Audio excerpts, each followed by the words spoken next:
Oi, Aline, tudo bem? Boa noite, Helder. Tudo bem? Boa noite, tudo certo, tudo bem. Prazer participar do seu programa, fico feliz em poder contribuir de alguma forma. Espero ajudar as pessoas a consumir informação sobre a saúde e ajudar os profissionais que estão assistindo a conduzir aí o seu trabalho na melhor forma possível. Obrigado pelo convite, Aline. Eu que estou muito feliz de ter dado certo o nosso encontro hoje. Eu tenho certeza que vai ser muito enriquecedor, até porque é um tema que às vezes gera dúvida, né, dos profissionais que atuam na oncologia de maneira geral.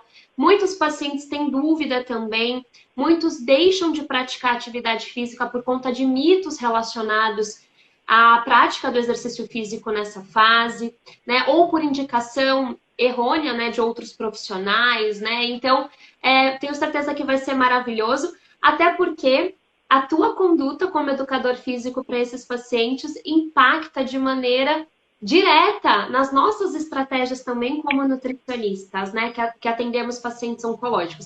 Então, eu tenho certeza que vai ser maravilhoso e que o pessoal vai perguntando aqui. Inclusive, eu já recebi algumas perguntinhas também na caixinha que eu abri ontem. Aí depois a gente conversa melhor sobre essas perguntas.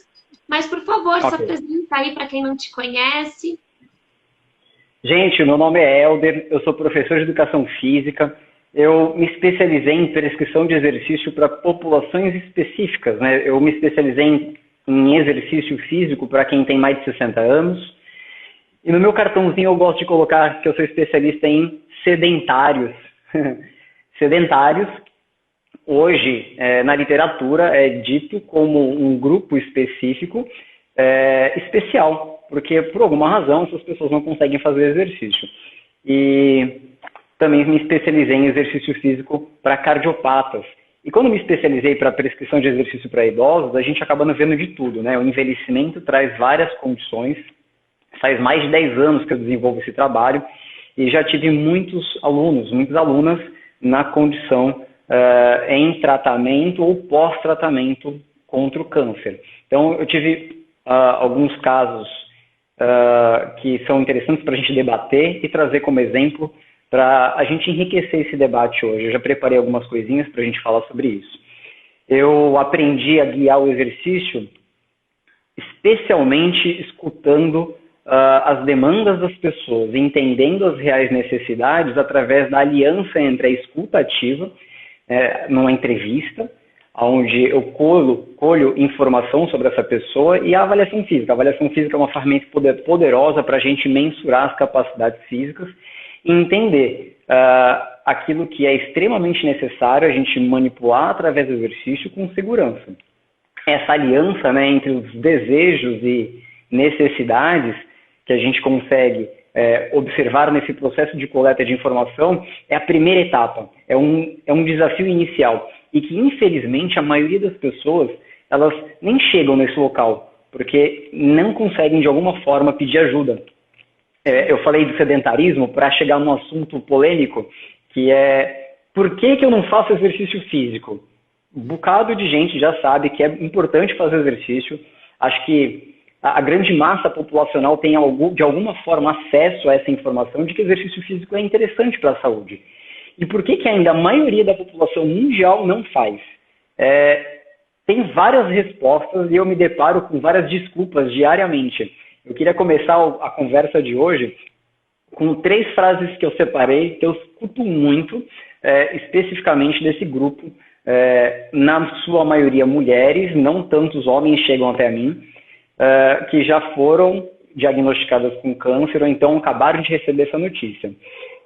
Normalmente, eu escuto com bastante frequência, fui diagnosticada com câncer e eu não posso fazer exercício. Normalmente as pessoas, elas são categóricas nisso. Elas já chegam com uma restrição, eu não posso, eu não vou fazer, e acolhe aquilo como uma verdade absoluta e não pede ajuda para a gente entender até que ponto a gente consegue trabalhar para enxergar os limites fisiológicos dessa pessoa e mexer na catraca que é mais sensível. Né? O nosso corpo ele é extremamente eficiente, extremamente complexo, mas nessa situação alguma engrenagem começa a falhar. E se a gente consegue identificar os aspectos fisiológicos mais sensíveis, especialmente frente ao exercício, ao esforço físico, a gente vai tomar conta das variáveis do treinamento físico para entregar a essa pessoa um estresse. É isso aí, exercício é estresse. Um estresse que seja programado, calculado, para que seja uma dose suficiente para estimular essa pessoa a se recuperar, se regenerar e amanhã ela acordar mais forte, desde que ela coma, desde que ela durma. E assim a gente estabelece um ciclo da vida, na verdade, né? Porque todo dia a gente acorda, come. Seria ótimo se a gente colocasse na nossa vida diariamente exercício. Comer, dormir, treinar, comer, dormir, treinar. Eu coloquei um desenho aqui atrás, ó, como um treinar, comer, dormir. Esse desenho que eu tentei aqui fazer, que é da cápsula de um medicamento, né, de um fármaco, para trazer aí a importância do tratamento estabelecido pelo médico. E se a gente consegue vincular todos esses aspectos da nossa vida, embutindo o exercício nesse meio, o ciclo que a gente coloca para essa pessoa, muito provavelmente vai trazer um desfecho. Depende do que ela come, de como ela dorme, do que ela pratica de atividade física. E aí, normalmente, eu me... Pode falar. Isso que você falou, que é uma das principais desculpas das pessoas, é muito verdade, porque assim, na minha anamnese, né, quando eu entrevisto o meu paciente, eu sempre pergunto se ele pratica algum tipo de atividade física, se ele é ativo, né? Porque isso acaba impactando também nas minhas orientações e tudo mais. E normalmente, quando a pessoa ela não faz nenhum tipo de exercício, ela já logo traz realmente essa falsa verdade, né? Que no sentido, a pessoa sempre fala assim, mas é que me disseram que eu não posso fazer esforço. Me disseram que eu não posso praticar atividade física, que agora não é o momento. E não corre atrás para saber isso que você falou. Até que ponto é esse esforço? O que seria esse esforço? Né? A gente está falando aí de uma musculação pesada, de carregar peso num pós-cirúrgico, ou a gente está falando de exercícios direcionados com profissionais capacitados, né? E eu acho também, não sei se você vai falar isso mais para frente, mas que tem um pouco de insegurança, talvez da equipe médica, não sei, mas dos pacientes eu sinto isso, sobre para quem eu vou direcionar o meu paciente que está numa fase tão delicada. Porque às vezes nós temos aquela visão errônea de que o profissional educador físico é aquele da academia, da musculação, que, né? E que às vezes não vai passar um treino realmente direcionado, né?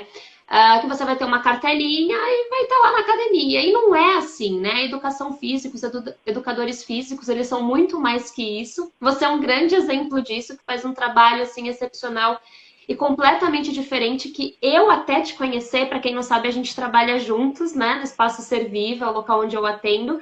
E antes de conhecer o Helder, eu tinha essa visão errada de educadores físicos, mesmo vindo de um centro de formação, né? A Unifesp, que eu tinha contato direto com os educadores físicos. Então, na Unifesp, eu consegui ter uma visão mais global, mas mesmo assim muito rasa. E vendo a prática do Helder, eu vi, nossa, não é nada daquilo. Realmente é bem diferente e é maravilhoso, né? Então, eu percebo um pouco isso, assim, da insegurança de que para quem eu vou ser direcionado e dessa verdade que eles abraçam, que na verdade não é uma verdade, né? Essa crença que eles abraçam e nem correm atrás, né, também. Você citou a academia convencional. A academia convencional ela tem uma proposta específica. Que eu arrisco a dizer que, para uma pessoa nessa condição, que foi recém-diagnosticada com câncer, então acabou o tratamento agora, a gente muito dificilmente vai conseguir atender as demandas de forma segura e eficiente dessa pessoa, porque é muita gente para atender. E eu costumo dizer que o meu trabalho é atender pessoas com alta complexidade. E pessoas com alta complexidade precisam ser estudadas. Eu preciso estudar essas pessoas. Então é um estudo de caso, literalmente falando, onde eu preciso entender as demandas, as necessidades, preciso escutar o que essa pessoa tem a dizer. A história da vida dela, para mim, importa muito. Então é um processo de descoberta minha sobre a pessoa e um processo de descoberta dela sobre si próprio. Esse processo de parceria, né, que envolve bom senso, envolve responsabilidade, um profissional capacitado, capaz de escutar e entregar para essa pessoa uma atividade física direcionada. Não estou dizendo que a academia convencional não é capaz de fazer isso, mas a chance de dar alguma coisa errada é maior, porque tem mais pessoas sendo envolvidas nessa dinâmica de atendimento. Quando a gente pensa num serviço onde tem menos pessoas, um personal, por exemplo, certamente é padrão ouro de prescrição de exercício. Só estou pensando naquela pessoa, só estou orientando aquele exercício, estou de olho nos padrões de movimento e quantificando todas as variáveis do treinamento de forma a melhorar o estímulo que eu quero entregar para essa pessoa. Uma terceira frase, eu já vou falar, eu vou pular um pouquinho uma das frases que eu estabeleci para tocar no assunto que você falou. Eu frequentemente, ali em consultório, escuto: o meu médico me orientou repouso. O meu médico não quer que eu faça exercício físico. E aí eu escuto isso levando em conta a posição do médico. Então tem dois aspectos importantíssimos nisso, tá? O médico provavelmente não está errado. O médico está sendo cauteloso. O médico não sabe quem está aqui. Ele não sabe se quem está desse lado está de fato estudando o que está acontecendo com essa pessoa, se parou para ler sobre os remédios e seus efeitos colaterais, para entender se os exames foram compreendidos pelo profissional. Ele não sabe. Na dúvida, ele prefere a segurança, a cautela. Isso é bastante comum, Aline. O médico não tem para quem indicar, então ele prefere falar não faça. Porque são menos coisas influenciando no corpo dessa pessoa e ele, enquanto profissional responsável pela saúde e vida dessa pessoa, tem menos elementos para tomar conta. Então, o médico, eu entendo perfeitamente a posição dele. Se eu estivesse no lugar dele, muito provavelmente, talvez eu fizesse uma sugestão muito parecida. Entretanto, também tem outro lado. Quando o médico fala isso, é porque ele tem certeza de que não vai ser bom. Porque tem alguma coisa acontecendo que é melhor não fazer exercício. Por exemplo, recentemente eu recebi uma notícia de uma aluna que está com câncer nos ossos. E dependendo de como é a formação tumoral na estrutura óssea, esse tumor ele traz uma fragilidade estrutural muito importante. E se a gente submeter esse corpo ao esforço físico, mesmo que leve, gradual, planejado, organizado, pensado, tudo direitinho, a gente ainda corre um risco muito sério de trazer uma fratura e expor aquele conteúdo cancerígeno a todo o corpo da pessoa. Então, nesse caso, é uma restrição absoluta. Por isso que eu falei para você no início que, na maioria das vezes, as pessoas vêm com um parecer que não é normalmente médico, falar: eu não posso fazer exercício, porque eu estou numa situação especial. Bom, justamente por você estar nessa situação especial é que você merece ser estudada, merece ser avaliada, para que a gente entregue para você um estímulo para tirar você dessa circunstância da melhor forma possível. O exercício é aliado, é ferramenta, ele faz parte da solução. E às vezes o médico ele peca pelo excesso de cautela. E a gente precisa entender, fazendo uma avaliação, para saber se aquilo que o médico está trazendo é uma restrição absoluta ou uma restrição relativa. E normalmente, quando é relativa, e a maioria das vezes é relativa, a gente consegue trazer uma abordagem de prática corporal, onde a gente consegue melhorar os aspectos físicos dessa pessoa, os aspectos emocionais, comportamentais, onde o exercício vai passar a fazer parte da vida dela, enquanto ferramenta para melhorar tudo. O exercício melhora tudo, é incrivelmente potente.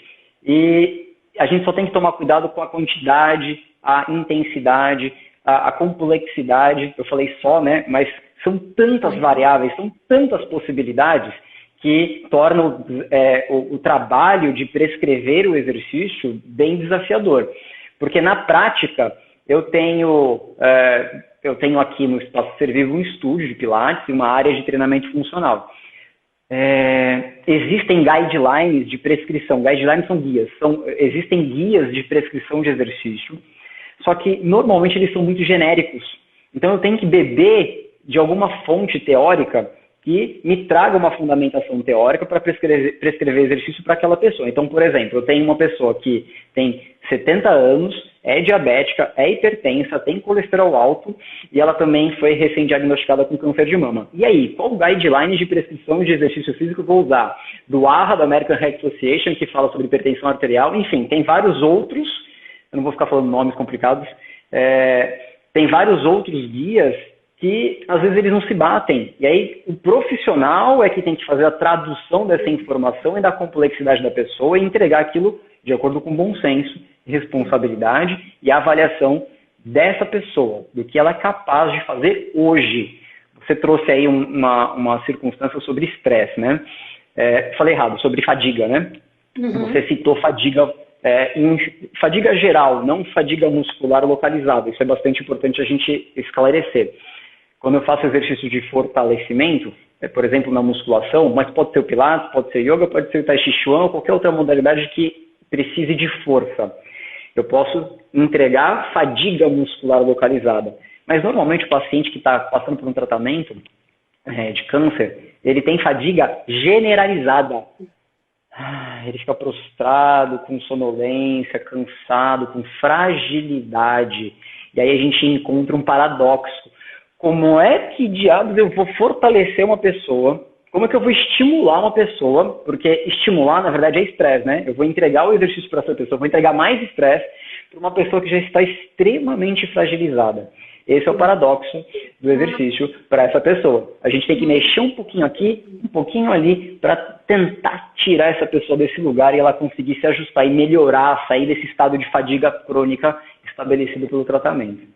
Mas eu sempre falo isso para os meus pacientes que normalmente eles abordam que estão fadigados, que não estão conseguindo realizar exercícios físicos, né? Enfim, por conta disso, como impeditivo, né? Então eles esperam estar melhores para poder se exercitar.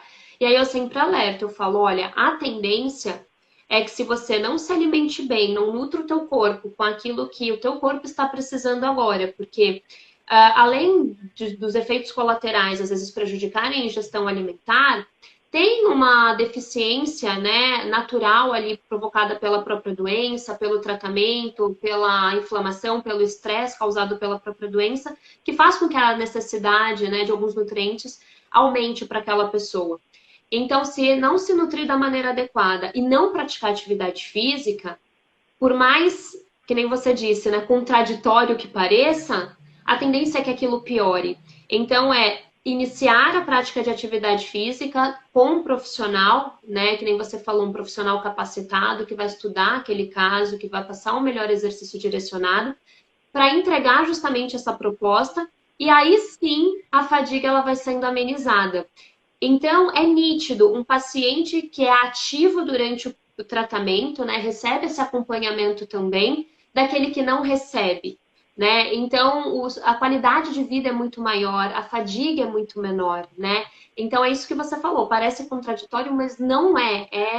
É a solução para esse efeito colateral que é tão comum, causado pelo tratamento ou pela própria doença, né?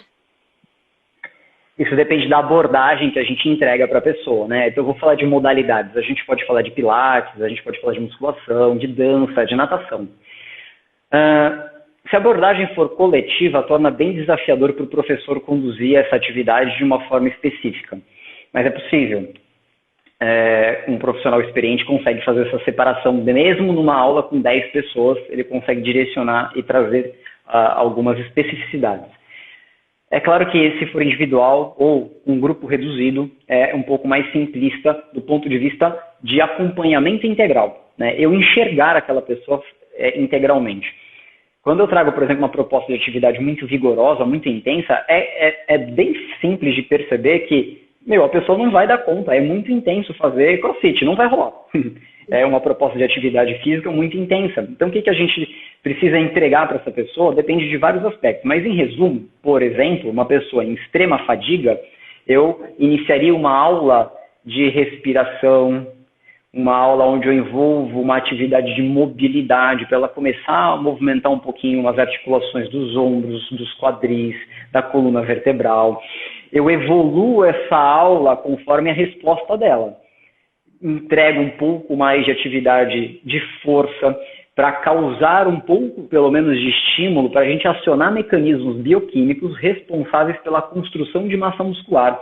Então, se ela consegue estabelecer um tripé muito bem feito, comer, dormir e treinar, a gente vai conseguir, ao longo de um período, aumentar a massa muscular. Agora, como a gente vai fazer isso é um grande desafio, porque não tem receita de bolo, cada caso é um caso. Cada câncer é uma doença específica, porque envolve uma série de outras condições. E a gente vai ter que encontrar maneiras de entregar atividade para essa pessoa, levando ela à fadiga. É aí que entra o paradoxo, né? Como é que eu vou me preocupar em levar à fadiga alguém que já está fadigado? Bom, a gente vai encontrar maneiras de facilitar esse corpo de se movimentar. E aí eu enxergo também, Aline, que existe uma questão de cuidado ou vergonha ou preocupação das pessoas ao incomodar os outros. Eu lembro de um relato de uma aluna falando que ela deixou de vir treinar porque ela estava enjoada. Isso faz pouco tempo. Antes da pandemia se estabelecer, né? Ela estava enjoada e ela não quis vir porque ela ficou com medo de vomitar e causar um desconforto na sala, enfim. O lugar que trabalho, eu gosto de dizer que é um ambiente acolhedor, onde eu acolho as pessoas. E se isso acontecer, a gente vai compreender perfeitamente, está tudo bem, a gente segue adiante, limpa tudo, segue adiante com treinamento. Isso faz parte do ser humano. A gente é da área da saúde, a gente está preparado para lidar com isso. Muitas vezes, as pessoas não estão preparadas para se exporem a essa condição. Eu lembro que naquela ocasião eu já estava me esforçando bastante para propor aulas online. E aí eu propus para ela uma atividade online, onde ela referiu melhora do enjoo, pós-aula. Então, os sintomas, eles são desafiadores. Porque muitas vezes, não é só por causa do tratamento, mas envolve outros aspectos.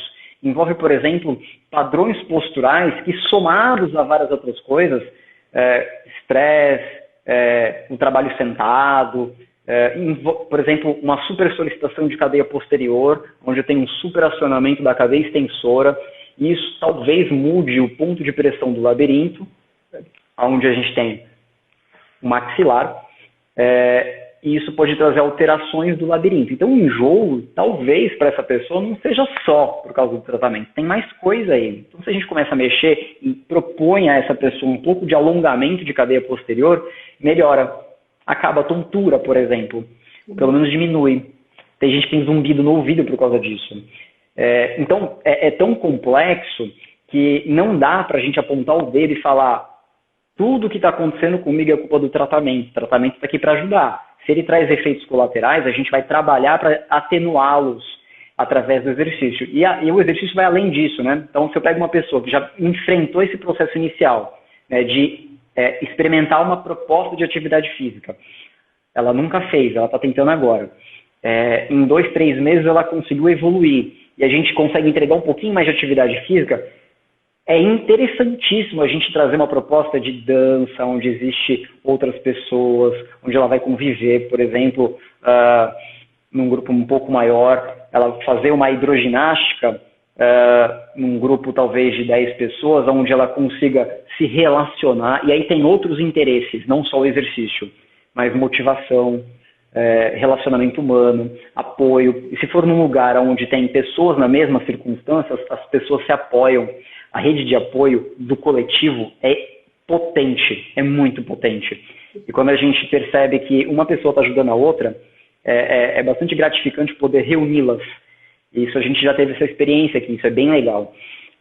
O exercício é estresse, e a gente precisa dosar esse estresse. Assim como tudo na vida, né? A palavra-chave, acho, desse processo todo que a gente está conversando é equilíbrio.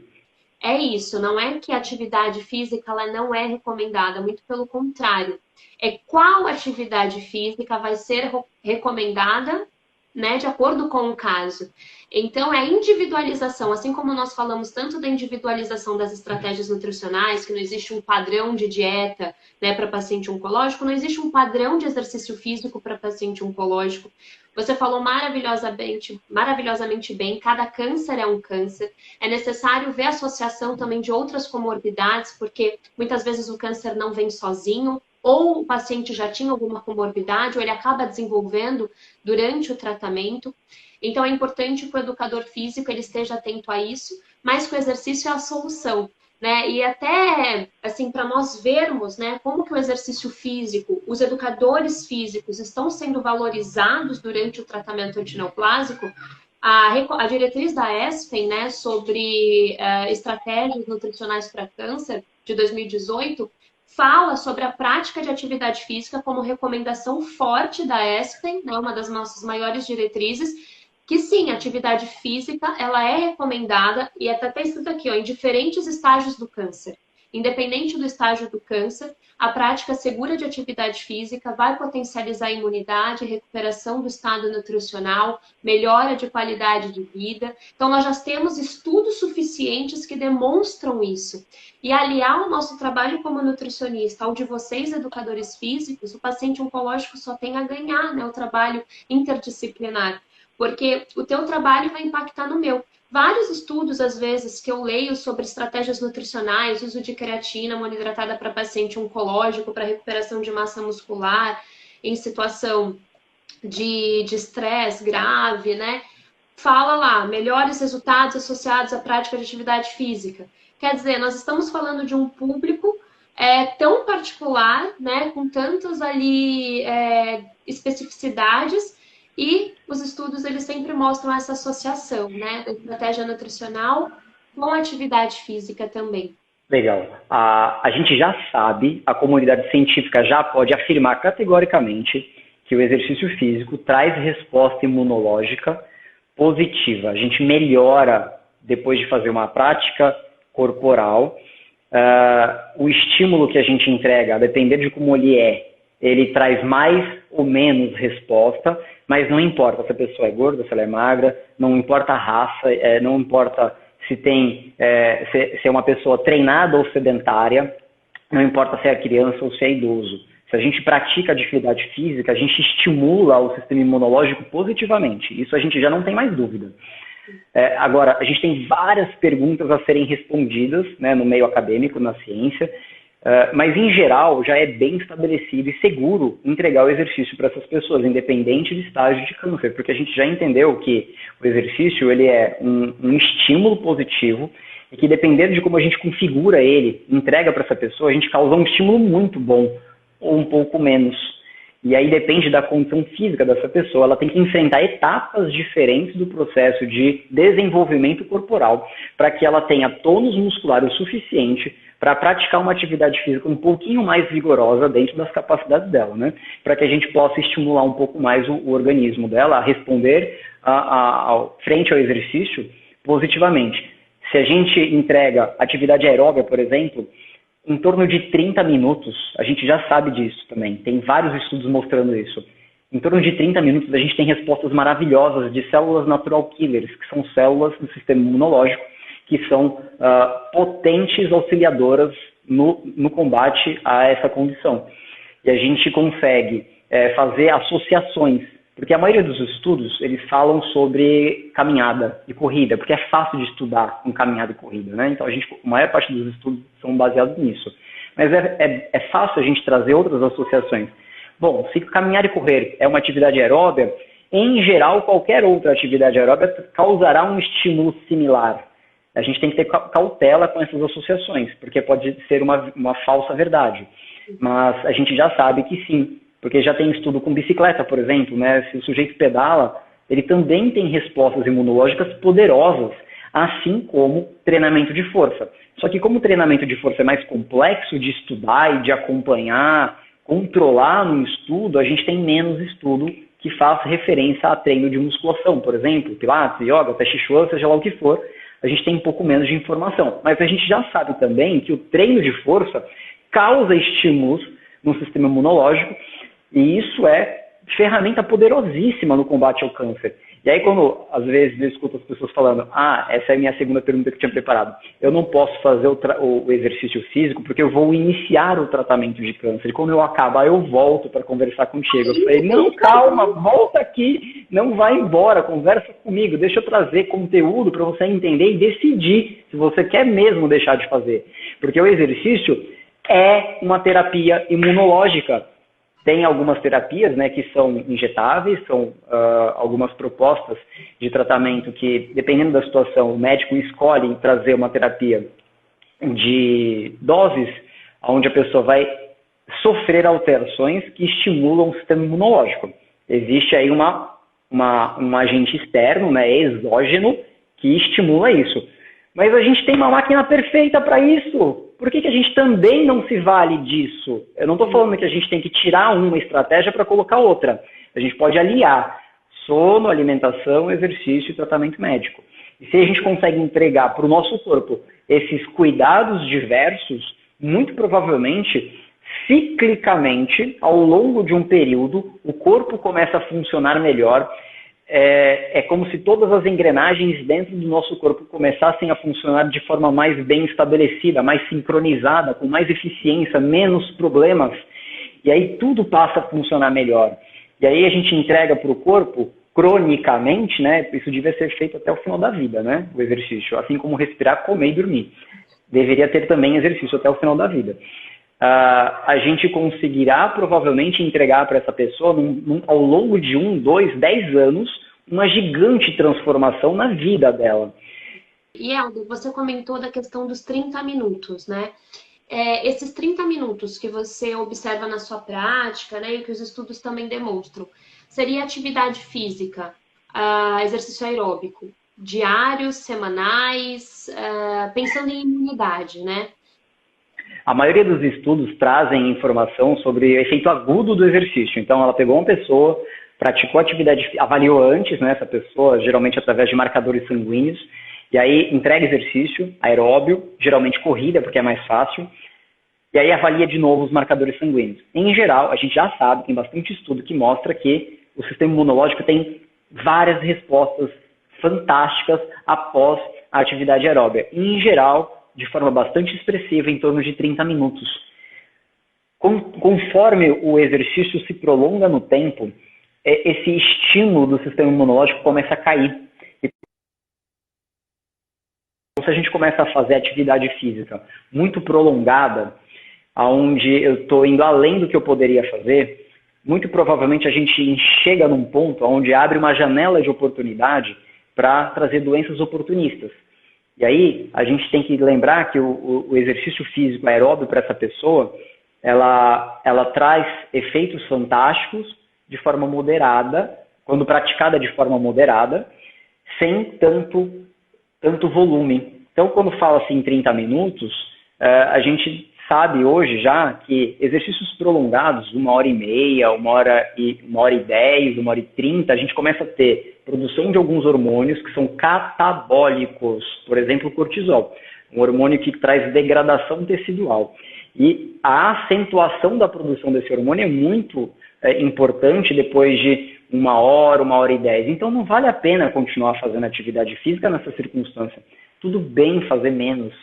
Então é raro, mas às vezes eu escuto as pessoas falando assim, hoje eu caminhei 1h30, né, falando com todo gosto, e eu tomo cuidado, né, para não desestimular essa pessoa, mas tento orientar, olha, legal, mas é bacana variar. Não se preocupe em fazer 1h30 toda a atividade que você for praticar. Varia o terreno, varia o trajeto, varia a distância, varia a intensidade. Um dia vai mais, um dia vai menos, um dia vai mais rápido, um dia vai mais devagar. E assim, variedade de estímulo para o corpo humano é a melhor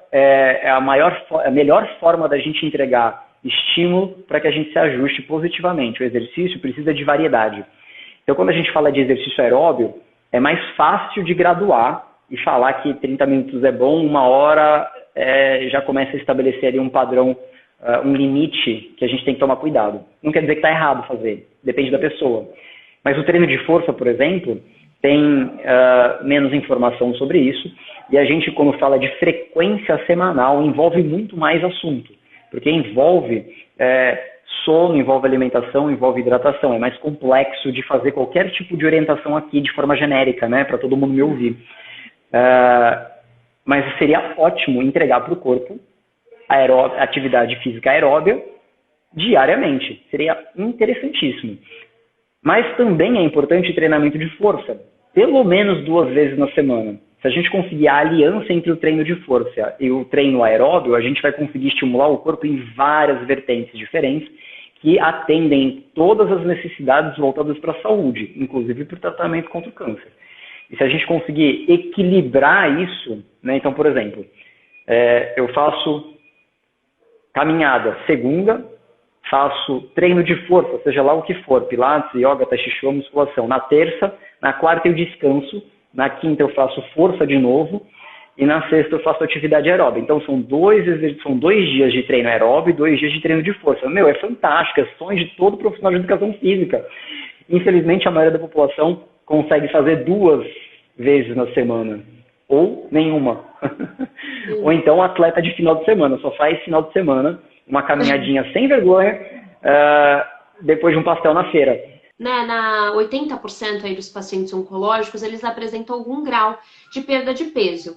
Muitas vezes, até mesmo antes de iniciar o tratamento antineoplásico, né? Por conta da própria doença, né? E aí eu já escutei falas de pacientes dizendo assim, quando eu perguntar, pratica algum tipo de atividade física, tal, a pessoa fala, não, inclusive, né, já emagreci, imagine se eu estivesse fazendo exercício físico. Então, a pessoa, ela associa que se ela se submeter a qualquer tipo de exercício físico, vai potencializar o emagrecimento, porque talvez culturalmente a gente encare atividade física como uma ferramenta para emagrecer. Então, tem esse mito também, né, de que se a pessoa ela for submetida a algum exercício, aí sim que ela vai desnutrir, vai potencializar essa desnutrição. Eu queria que você falasse um pouquinho para nós sobre isso, sobre esse mito, né, de que o paciente oncológico, se submetido a algum exercício, ele vai emagrecer. Me deparo com esse mito frequentemente, Aline. Isso, e acho, é uma suposição minha, vem de um lugar sobre obesidade, o mal do século, obesidade, doenças cardiovasculares. Fala-se muito em emagrecimento, é um assunto muito falado na mídia e normalmente atrela-se a atividade física como aliado potente ao emagrecimento. E as pessoas acabam fazendo essa associação. Bom, se eu vou fazer exercício físico, talvez eu emagreça. E, na verdade, depende de qual é o estímulo que a gente está entregando para essa pessoa. Se ela só fizer atividade aeróbica, muito provavelmente ela vai sim perder peso, ela vai perder massa muscular, porque a atividade física ela tem várias possibilidades. O exercício físico programado, onde a gente pensa e planeja sobre ele, dependendo da pessoa, né? O foco é a pessoa, o foco não é o exercício. Então, se a gente para entender o que está acontecendo com a pessoa, a gente vai manipular a ferramenta, a exercício, para que a gente estimule a pessoa com um fim específico. Então, se ela está num processo de perda de massa muscular, a gente vai fazer atividade aeróbica? Vai, só que menos. A gente vai dosar a atividade aeróbica com o objetivo de estimular positivamente capacidade cardiorrespiratória, pensando na saúde cardiovascular, pensando no perfil lipídico, pensando no perfil glicêmico, pensando na pressão arterial, pensando na saúde, mas o suficiente para que a gente possa estimular sem incentivar a perda de massa muscular. Porque se eu só faço atividade aeróbica, muito provavelmente eu vou desenvolver força de resistência, que é a minha capacidade de produzir força repetidas vezes por tempo prolongado. E normalmente esse tipo de atividade, ele não traz ganho de volume, ele traz redução de volume. Perde-se massa muscular nesse processo. Quando eu entrego treino de força, né, treino de musculação, pilates, yoga, tai chi chuan, eu estou entregando estímulo para o meu corpo fazer força para resistir a um peso, e isso gera mecanismos bioquímicos onde eu sinalizo para o meu corpo precisa de mais massa muscular, preciso construir mais massa muscular, independente de faixa etária e de condição física. Se eu entrego treino de força para uma pessoa de forma muito severa, eu hiperestimulo essa pessoa, eu posso machucar ela. Eu estimulei tanto ela que ela não consegue se recuperar, ela machuca, ela fica pior do que quando ela chegou. E aí por isso que a gente tem que ter cuidado na dose do exercício. Então quando eu estimulo a pessoa a praticar uma atividade que envolve força, ela vai provavelmente desenvolver força. É simples assim. Para a gente ficar forte, tem que fazer força. Se eu não fizer, eu vou ficar fraco. Envolve também aspectos comportamentais e também relacionados aos sintomas. Então, se a pessoa está extremamente fragilizada, fadigada, nossa, fazer força é muito difícil. E está tudo bem que seja difícil.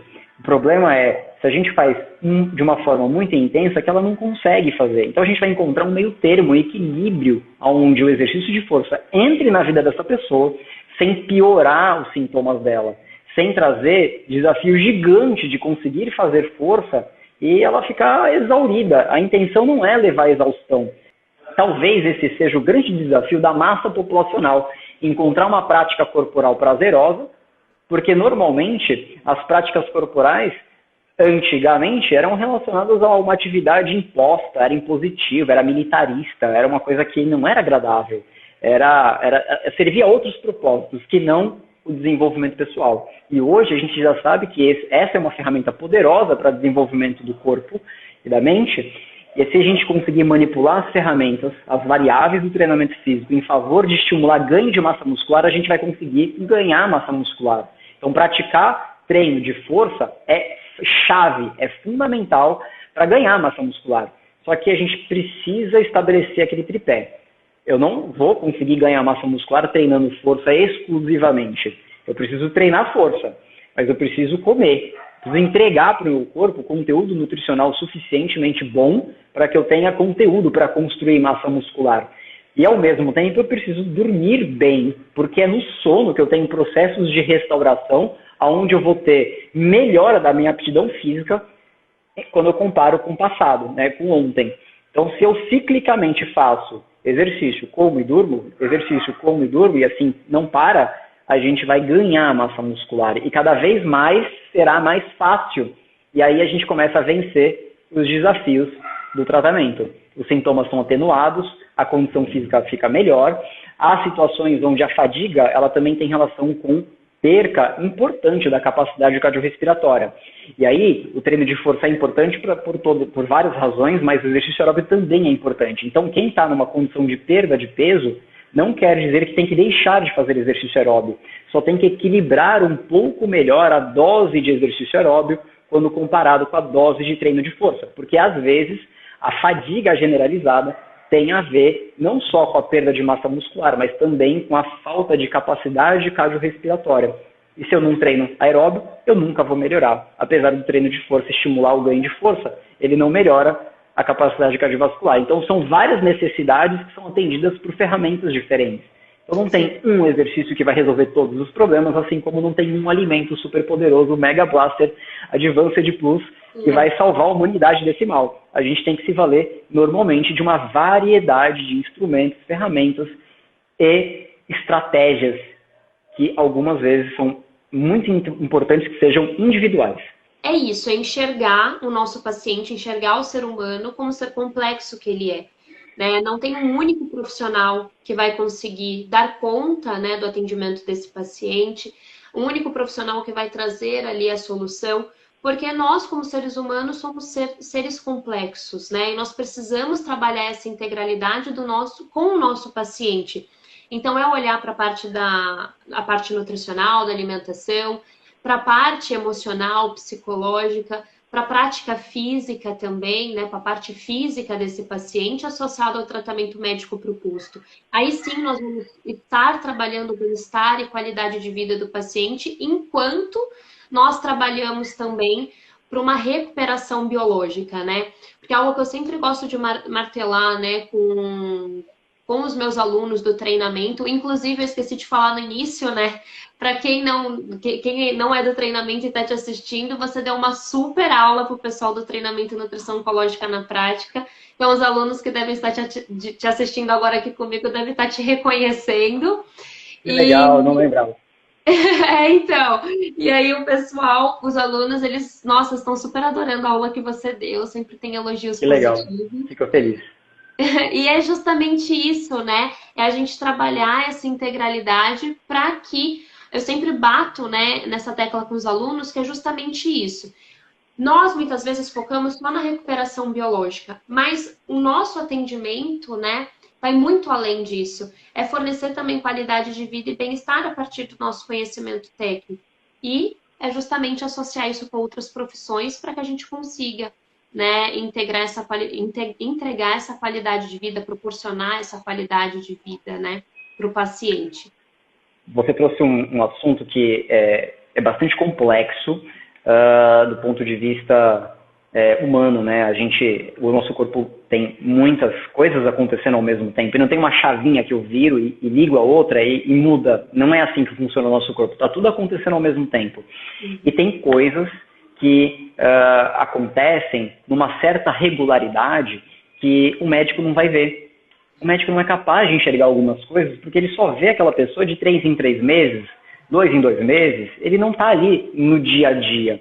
Eu, como educador, como profissional de educação física, eu tenho a chance de encontrar com essa pessoa quase que diariamente, 3 vezes na semana, 2 vezes na semana, e eu consigo me colocar em contato com ela e enxergar coisas que talvez outros profissionais não consigam. Por exemplo, diante do tratamento existem os sintomas diversos, que você já falou bastante. A gente, na prática do exercício, acaba identificando alguns que são bem recorrentes para aquela pessoa. E aí a gente passa a enxergar possíveis soluções. Por exemplo, eu vou colocar aqui, vou dar um pitaco da sua área, tá? Aí você complementa aí, você vai se virar, tá bom? Vou te jogar uma tarefa aí. Dependendo da pessoa, né, o exercício vai ajudar, vai ser importante, o médico ajustar a dose do medicamento para diminuir os sintomas, enfim, tem várias coisas que podem ser feitas, mas não melhora, não vai embora. E aí quando a gente fala assim, olha, não está melhorando, então a gente tem que partir para tentar enxergar outras soluções. Por exemplo, o gengibre tem o gengirol, que ajuda a diminuir o enjoo. E aí tem alguns alunos que viveram isso, né, essa linha temporal do tratamento, onde o enjoo foi muito insistente, e aí ela conseguiu melhorar depois que ela conversou com a nutricionista, depois que eu insisti, ela foi. E aí ela passou a ter algumas estratégias alimentares que diminuíram os sintomas. Então, às vezes, não tem só relação, às vezes não, né? Quase sempre não tem relação só com o tratamento, tem a ver com a saúde dessa pessoa.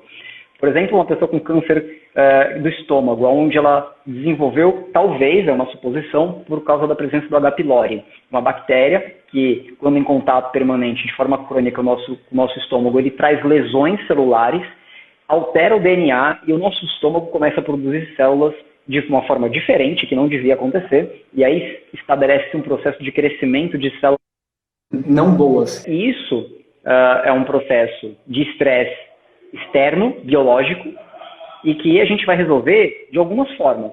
O exercício é importante, dormir é importante, só que nesse caso, muito provavelmente, a alimentação exerce um papel muito, muito, muito, muito importante, muito. E se a gente não mudar algumas coisas, ela não vai se libertar disso.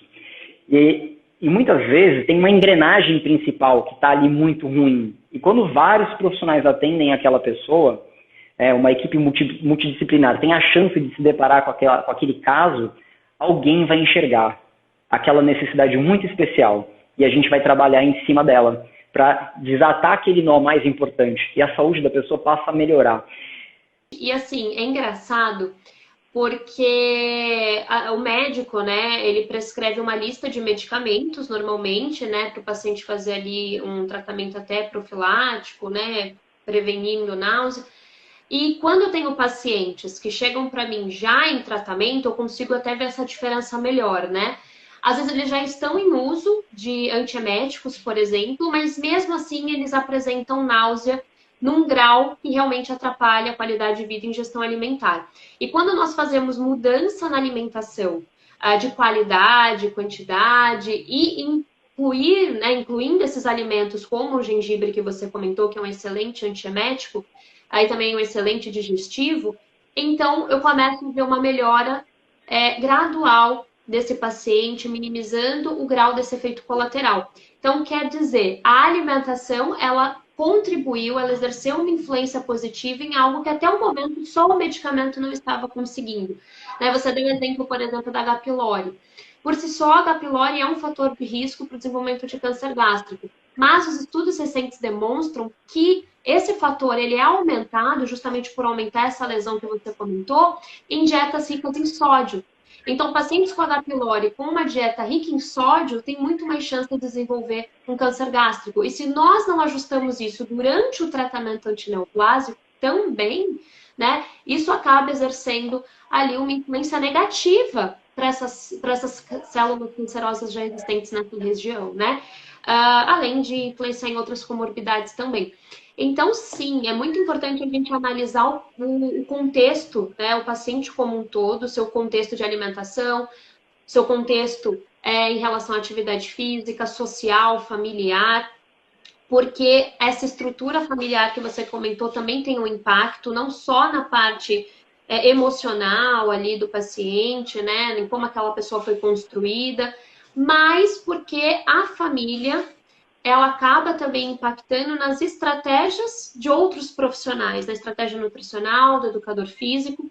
Então, a família ela também precisa ser cuidada. Então, é muito importante que a gente tenha esse olhar, né? Porque o câncer ele é multifatorial, vários fatores estão associados, não tem como a gente garantir que foi aquele fator específico que desenvolveu o câncer naquela pessoa, mas tem como a gente ir eliminando, né, aqueles possíveis fatores e contribuindo para o prognóstico, né, para o desfecho.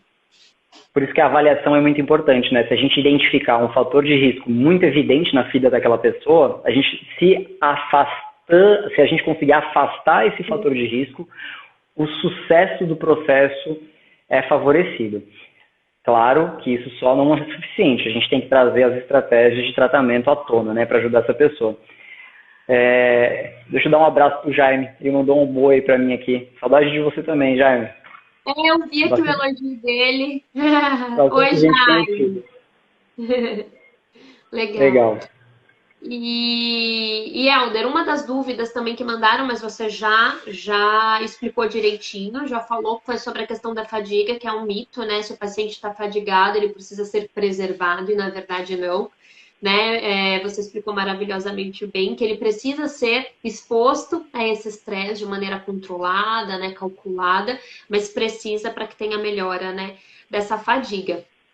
E eu queria estar te agradecendo por essa super live. Eu tenho certeza que o pessoal aqui amou.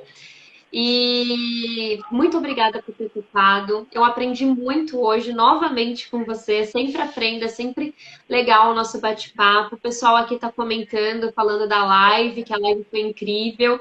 Isso aí, gente. Coloquem aí se vocês gostaram. Sigam o Helder no Instagram dele. Sigam o Espaço Ser Vivo também, que é o local onde a gente trabalha em conjunto com outros profissionais da equipe multidisciplinar. E se vocês tiverem dúvidas, aproveitem agora para mandar no nosso encerramento. Mas muito obrigada, Helder. Foi maravilhoso, adorei. Tenho certeza que agora o pessoal já está muito mais ligado para prestar atenção nisso quando um paciente chegar aí para um nutricionista, para ele estar indicando que a prática de atividade física direcionada faz bem sim, né? São casos raros na qual ela não deve ser indicada, que o mais comum é que ela seja realmente indicada e vai contribuir imensamente aí para o tratamento e para o prognóstico. Obrigada, viu? De nada, eu agradeço o convite, prazer estar aqui com você e eu espero ter mais oportunidades para a gente continuar conversando. Tem muita coisa para a gente falar, né? O assunto é infinito. O exercício é a solução. Eu sempre bato nessa tecla. Comer, dormir, treinar e se divertir. Comer, dormir, treinar e se divertir. É isso, perfeito. E eu até estava falando sobre isso esse final de semana, né? Que às vezes a gente não valoriza o divertimento, né? Os momentos de prazer, de descontração. E isso também é muito importante, isso também é uma atitude anti-câncer, né? Você diminui o seu estresse, você está em contato com pessoas que você gosta, você dá risada. Você comer, né, uma comida que te traz ali um conforto também, talvez até uma memória afetiva, né, que te traga uma lembrança positiva de algum familiar. É sempre gostoso estar em torno dessas pessoas, né, e fazendo essas atividades, enfim, tendo esses momentos de prazer e relaxamento, porque isso também é uma atitude anti-câncer, né? Às vezes as pessoas não levam isso em consideração. E algo que você falou na live, eu lembrei disso, que você falou dos exercícios físicos de convivência, né? Aqueles que são compartilhados com outras pessoas. E isso é valiosíssimo, porque muitas vezes o que eu percebo com os meus pacientes, eles respiram a doença. É como se a vida parasse e tudo agora fosse em torno do câncer, como se eles fossem o câncer ambulante, né? E aí eles não têm outros assuntos, eles não têm outras convivências, eles não pensam em outra coisa a não ser o tratamento. E isso é muito ruim porque eles perdem a identidade, eles não se reconhecem mais, eles não sabem mais o que eles gostam de fazer. E quando você expõe, e às vezes eles ficam isolados, né? Eles não convivem mais com os amigos como antes, por diversas razões. E quando eles são expostos a uma comunidade que os acolhe, que os entendem, né? Entendem essa fase que eles estão passando. Às vezes já passaram por algo parecido ou estão passando. A mudança de astral dessas pessoas é muito grande. é uma mudança, assim, notável, né? Então é muito importante também essa convivência, né, com outras pessoas, você trabalhar esse aspecto social. É algo também que eu percebo muito e que eu sempre alerto, né, os profissionais é o seguinte: o paciente oncológico ele sofre de duas dores, a física e a emocional. A física ela é gritante, todo mundo sabe que ele está sofrendo fisicamente, mas a emocional às vezes ela é silenciosa. Para nós, porque para o paciente é ensurdecedor. E às vezes ele sofre calado essa dor social, né? O isolamento, o afastamento das pessoas por conta própria, né? Por decisão própria. Ou às vezes as pessoas se afastam porque não sabem o que falar, não sabem como lidar. E isso é muito difícil, né? Aquilo consome a pessoa, né? Então é muito importante que a gente trabalhe isso também com os nossos pacientes. Eu falei para você que o meu trabalho normalmente envolve pessoas de alta complexidade. Enxergando essa pessoa nesse ciclo vicioso, onde ela não se permite fazer outra coisa a não ser falar sobre o câncer e viver aquilo de uma forma negativa, né, onde ela não tem a chance de poder ter algum tipo de lazer, um momento em família, enfim. No início do meu processo, muitas vezes, o meu papel de profissional é resgatar essa pessoa desse lugar, tirar ela dessa roda, junto com outros profissionais, certamente. Psicólogo nessa hora é bastante interessante para potencializar as descobertas, os desafios, os paradigmas que são paralisantes para essa pessoa, que perpetuam os problemas emocionais. Se a gente conseguir tirar essa pessoa desse lugar, a gente consegue prepará-la para esse reencontro à sociedade, reencontro à família, aos encontros em lazer. O meu processo, o meu trabalho normalmente envolve esse início complicado, onde eu resgato essa pessoa, eu preparo ela para ela voltar a dançar, para ela voltar para a hidroginástica. Então, normalmente, esse trabalho que faço, ele envolve várias vertentes. E o desfecho final desse processo é muito claro para mim, mas para as pessoas em geral não é claro. Eu me dou como exemplo, sou professor de educação física, faço o que faço há mais de 10 anos, eu não amo fazer pilates, não amo fazer musculação, eu amo pedalar, eu amo surfar. Quem já escutou falar, já escutou eu falando sobre o surf e sobre a bicicleta. Se eu não faço atividade física, se eu não faço treino de força, se eu não faço treino aeróbio, eu pedalo menos, eu surfo menos, eu surfo pior, eu me divirto menos. Então, se eu enxergo que aquela proposta ela é meio para um fim que é maior, eu consigo praticar aquilo com uma certa regularidade suficiente para que eu saia deste lugar e vá me divertir, fazer uma atividade em família, curtir os netos, curtir o filho, curtir a família. E aí eu me permito voltar à vida. Né? E às vezes as pessoas chegam tão fragilizadas, tão sem saída, porque ela está fazendo tudo o que é possível, pelo menos dentro da percepção dela, e não melhora, não sai daquela condição. Tem que ter a ajuda de outro profissional, muito provavelmente, não porque o outro não está dando conta, porque ele é ruim, não é isso. Eu frequentemente preciso explicar isso para as pessoas. Dê chance ao seu médico.